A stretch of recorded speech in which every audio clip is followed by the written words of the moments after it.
नमस्कार, मैं दानिश अंसार और आप देख रहे हैं पीआरबी। अपने हिंदू वोट बैंक को खुश करने के लिए मोदी सरकार नित्य नए प्रयोग के बिल, कानून, आदेश लाती रहती है। उसी कड़ी में एक और बिल जो है वो संसद भवन में आया। वो बिल था वक्फ बोर्ड कानून, वक्फ बोर्ड अमेंडमेंट एक्ट, जिसके अंदर 44 संशोधन थे। इस बिल के लाने के बाद मोदी सरकार का जो सोच था उस पर वो कामयाब तो हो गई। मोदी सरकार ने अपने हिंदू वोट बैंक को बहुत हद तक खुश कर दिया, बहुत हद तक लुभा दिया। लेकिन उनका क्या, जो एनडीए के साथ सहयोगी है, उनका क्या, जो मोदी सरकार के इस सरकार को बैसाखी के रूप में खड़ा किए हुआ बात कर रहे हैं नीतीश कुमार के बारे में। मोदी सरकार ने इस बिल को लाकर एक अर्थक्वेक तो पैदा कर दिया, एक भूकंप तो ला दिया, लेकिन उस भूकंप की तीव्रता जो है इतनी ज्यादा थी कि खुद बैसाखी पे मोदी सरकार जिस पे टिकी हुई थी, नीतीश और नायडू की, वो बैसाखी डोलने लगी। और उसका नतीजा भी देखने को मिला कि वहां पे अल्पमत में सरकार संसद में आ गई थी। और जब देखे किरण रिजिजू ने कि नीतीश और नायडू इस बिल का विरोध कर देंगे, चुपचाप जो है बंद दरवाजे जेपीसी में मामला को चला गया, मामला वहां सिमट के रह गया। अब बात करते हैं नीतीश कुमार बिहार की, क्योंकि भूकंप आया। जब भूकंप आया तो मोदी सरकार की जो बैसाखी हिली, तो इस भूकंप की तीव्रता कितनी ज्यादा थी आपने देखा कि प्रधानमंत्री मोदी के खुद का दोनों बैसाखी जो है डोलने लगा और इसको जेपीसी में भेज दिया गया। तो जब भूकंप आया तो इस भूकंप का कोई केंद्र होगा, तो वो केंद्र था पटना। भूकंप का केंद्र बन गया बिहार और ये बिल नीतीश के लिए बन गई मुसीबत। क्या खबर है, क्या ब्रेकिंग न्यूज है, नीतीश कुमार ने इस मामले में क्या बयान दिया है, वो भी आपको बताएंगे। और नीतीश कुमार को किस तरीके से, चाहे वो कांग्रेस हो चाहे वो मुसलमान हो, वो नीतीश कुमार को घेर रहा है। और नीतीश का ताजा बयान दिल्ली को किस तरीके से परेशान कर रहा है। और कहा जा रहा है कि वक्फ बोर्ड के मामले में नीतीश कुमार अब चुप्पी साध लिए हैं। वक्फ बोर्ड के मामले में नीतीश कुमार के अंदर कुछ खिचड़ी जो है पक रही है। नीतीश कुमार के अल्पसंख्यक मंत्री का बयान, जो जो ब्रेकिंग न्यूज चल रहा है सब आपको बताते हैं, क्योंकि मामला अब छोटा नहीं रहा। नीतीश कुमार को लगा था, ललन सिंह ने समर्थन कर दिया था कि मामला निपट जाएगा, लेकिन जिस तरीके से 5 करोड़ से ज्यादा मुसलमानों ने जो है वक्फ बोर्ड के बिल के विरोध में जो है ईमेल आईडी डाला, तो उसके बाद नीतीश कुमार की चिंताएं बढ़ गई। क्योंकि नीतीश कुमार का वोट बैंक जो मुस्लिम भी वोट करता है, पिछली बार भी मुसलमानों ने वोट किया। और नीतीश कुमार की जो छवि है, उस छवि पे कहीं ना कहीं, नीतीश कुमार की छवि पे ये बिल जो है वो हमला है। मोदी सरकार के जो वोट बैंक के लोग हैं वो तो खुश हो जाते हैं, हिंदू वोट बैंक को मोदी सरकार बहुत हद तक जो है वो रिझा लेते हैं, लेकिन उनके सहयोगी देखिए। अब नीतीश के पास क्या विकल्प बचेगा जब इस तरह के फरमान कटेंगे तो बटेंगे, मस्जिद में घुस के मारेंगे, वक्फ बोर्ड बिल, नमाज ब्रेक का मामला, नेम प्लेट का मामला, इतने चीजें मोदी सरकार वक्त वक्त पे ले आती है जो इनके सहयोगी के लिए मुसीबत खड़ी हो जाती है। और इसके सहयोगियों ने कई बार इस बयान से जो है खुद को अलग बताया और इसका विरोध किया। हेडलाइंस देखिए नीतीश कुमार को लेकर क्या कुछ चल रहा है, किस तरीके से यह वक्फ बोर्ड का बिल नीतीश कुमार के की राजनीतिक संकट को बढ़ा रहा है। और लोग ये कह रहे हैं, पटना के जो पत्रकार है वो ये कह रहे हैं कि नीतीश कुमार इस बिल से इतने परेशान है कि कब पलटी मार दे कोई ठिकाना नहीं है। देखिए बयान, देखिए क्या है। पीएम मोदी को झटका देगी नीतीश कुमार की पार्टी, जाने वक्फ बोर्ड बिल पर क्या कदम उठाएगी जेडीयू। दूसरा देखिए, वक्फ बोर्ड विधेयक पर बोली कांग्रेस, नीतीश चिराग क्लियर करे स्टैंड। तो कांग्रेस और आरजेडी को मौका मिल गया है कि नीतीश कुमार अब अपना स्टैंड क्लियर कर दे, रहना है एनडीए में या नहीं रहना है, पलटी मारना है या नहीं मारना है, या आप कह दे कि बिल का जो है हम समर्थन करते हैं पूरी तरीके से, जो नीतीश कुमार कभी कहेंगे नहीं, अपनी राजनीतिक भविष्य पे फुल स्टॉप तो लगाएंगे नहीं।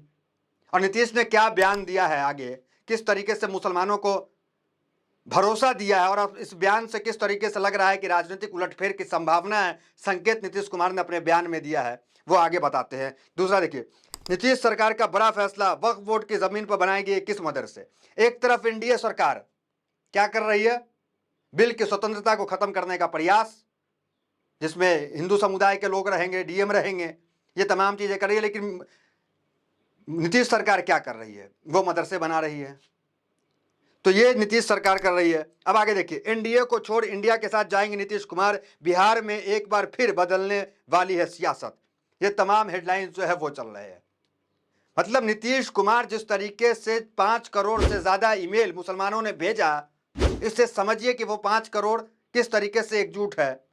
कितने कम लोग ईमेल आईडी जिनके बने होते हैं, 25 करोड़ की आबादी, 20 करोड़ की आबादी है, उसमें जो है 5 करोड़ मेल चला जाता है। तो सोचिए कि कितनी ज्यादा नाराजगी इस बिल को लेकर के है। और जब बिल को लेकर नाराजगी है तो उन नेताओं को लेकर के भी नाराजगी रहेगी जिनको मुसलमान वोट करता है, जिनके अवतार में नीतीश कुमार आते हैं। अब देखिए आगे, वक्फ बोर्ड संशोधन विधेयक हमारे धर्म में हस्तक्षेप, पटना में बोले मुस्लिम पर्सनल लॉ बोर्ड के सचिव। हमने क्यों कहा कि केंद्र जो है इस भूकंप का वो पटना बिहार बना हुआ है कि लगातार बैठकें चल रही है बापू सभागार में। 5,000 से ज्यादा लोग कल एकजुट हुए थे और उन 5,000 से ज्यादा लोग जो एकजुट हुए थे वहां Imarat Shariah, all India Muslim personal law board के लोग, सब लोगों ने नीतीश को, एनडीए सरकार को जो है, नीतीश सरकार को जो है चिट्ठी लिखी, लेटर लिखा। तो नीतीश कुमार पे किस तरीके का दबाव है सोचिए। 5-4 लोग इकट्ठे होकर के इस मसले पे बातचीत कर रहे हैं। किसी और स्टेट में ये नहीं चल रहा है, ये बिहार में चल रहा है। दूसरी तरफ देखिए, पूर्णिया पप्पू यादव निर्दलीय सांसद हैं, उन्होंने जो है एक यात्रा निकाल रहे हैं। वो यात्रा देखिए क्या है वो यात्रा। Purnia MP Pappu Yadav will take out Waqf constitution rights yatra against Waqf board. Hindi में देखिए क्या, बिहार के ये निर्दलीय एमपी वक्फ बोर्ड बिल के खिलाफ निकालेंगे वक्फ संवैधानिक अधिकार यात्रा। तो ये नीतीश कुमार निकालने वाले। अब जब नीतीश कुमार ये सब कर रहे हैं, ये माफ कीजिए पप्पू यादव, तो नीतीश कुमार, आरजेडी, इसमें तो बौखलाहट हो गया। और आरजेडी में तो बौखलाहट है कि नीतीश स्थिति साफ करते। आरजेडी चाहे नीतीश कह दे कि हम बिल का समर्थन करते हैं, लेकिन नीतीश ने क्या कह दिया देखिए, मामला किस तरह उल्टा पड़ गया। जमा खान का बयान देखिए क्या है। वक्फ बिल को लेकर बिहार के मंत्री का बड़ा दावा। क्या दावा है वो देख लीजिए आप। नीतीश के जिंदा रहते मुसलमानों को डरने की जरूरत नहीं, वक्फ बिल को लेकर बिहार के मंत्री का बड़ा दावा।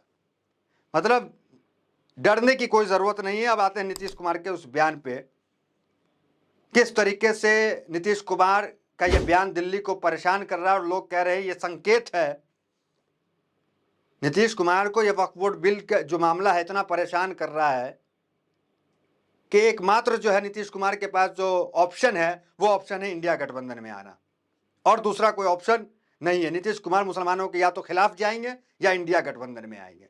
लेकिन नीतीश की छवि क्या आपको पता है, चाहे वो किसी भी दल के साथ रहे। 9 बार मुख्यमंत्री रहे बिहार के, 2000 से लगातार नहीं रहे, बीच बार बदलाव हुआ। 2 बार आरजेडी के साथ रहे, फिर बीजेपी के साथ रहे, जितना मांझी को बीच में बना दिए। तो जहां भी रहते हैं मनमानी करते हैं अपना, किसी के आगे दबते नहीं है। कभी नीतीश कुमार का आपने बयान जो है सांप्रदायिक नहीं देखा होगा, कभी नीतीश कुमार को आपने नहीं देखा होगा हिंदू मुसलमान करते हुए। नीतीश वो छवि के है। अब देखिए नीतीश का बयान क्या है, देखिए। सीएम ने कहा किसी भी तरह के परेशानी अकलियतों पर आएगी तो वो मेरी परेशानी होगी। सीएम ने कहा कि इस बिल के बारे में मुझे पता नहीं है, इस बिल को मैं देखूंगा। वह दिल्ली की पार्टी से वरीय नेता आएंगे तो इनसे भी बातचीत करूंगा और किसी भी कीमत पर मुस्लिम समाज का हित नहीं होने दूंगा। ये नीतीश कुमार का बयान है। बिहार पटना वक्फ बोर्ड जो है, बिहार वक्फ बोर्ड है, उसके जो लोग हैं जिम्मेदार, वो गए थे नीतीश कुमार से मिलने और नीतीश कुमार ने ये बयान दिया था, ये बात कही थी उस वक्त कि अकलियतों का मतलब मुसलमानों का जो है कोई भी अहित होने नहीं दूंगा। मुसलमानों पे कोई भी परेशानी आएगी वो नीतीश कुमार की परेशानी होगी, सीएम की परेशानी होगी। ये इतना बड़ा बयान नीतीश कुमार दे रहे हैं। कोई भी परेशानी होगी वो पहली मेरी परेशानी होगी, पहली मेरी परेशानी, ये नीतीश कुमार कह रहे हैं। और बीजेपी तो वक्त वक्त पे इस तरह की कई चीज लाती रहती है। तो ये चीजें नीतीश कुमार को परेशान कर रही है। हालांकि बीच में उलटफेर की खबर लगातार चली, तेजस्वी नीतीश, लेकिन बयान अब दोनों तरफ से आ गया है। पहले भी क्या हुआ था, जब 2020 में 2 साल पहले पलटी मारे थे, 22 में नीतीश कुमार कह रहे थे मट्टी में मिल जाएंगे, नहीं जाएंगे, बीजेपी में चले गए। तो इस बयान को बहुत गंभीरता से मत देखिए कि तेजस्वी ने दरवाजा बंद कर दिया, मतलब दरवाजा आरजेडी का बंद हो गया। राजनीति में इस तरह के बयान दिए जाते। याद कीजिए जब नीतीश कुमार आरजेडी के पास आए थे तो क्या कहा था अमित शाह ने। अमित शाह ने भी वही कहा जो तेजस्वी यादव अभी कह रहे हैं कि नीतीश कुमार के लिए बीजेपी में दरवाजा एनडीए में बंद हो गया है, वही बयान। अब जैसे कहे उन्होंने दरवाजा बंद हो गया, तुरंत नीतीश को घुसा लिए बीजेपी में, एनडीए में। अब देखिए तेजस्वी यादव ने भी कह दिया दरवाजा बंद हो गया है। तो बयान किस तरह मैच कर रहा है आप देखिए। नीतीश कुमार ने उस वक्त सबसे कड़ा बयान क्या दिया था कि मट्टी में मिल जाएंगे, बीजेपी में नहीं जाएंगे, इतना बड़ा बयान, फिर भी बीजेपी में चले गए। और अभी तो यहां तो बहुत कम बयान दिया है कि गलती हो गई 2 बार, अब नहीं जाएंगे, तो छोटा बयान है। तो नीतीश कभी भी पलटी मार सकते हैं, इसकी पूरी संभावना है। तो यही खबर थी। नीतीश कुमार में पूरी तरीके से दबाव है और नीतीश कुमार क्या राजनीतिक उलटफेर के जो संकेत दे रहे हैं वो हकीकत में हो पाता है या नहीं हो पाता है, ये देखना दिलचस्प होगा। तो फिलहाल इस वीडियो में इतना ही। मिलता है वीडियो से बने हमारे साथ।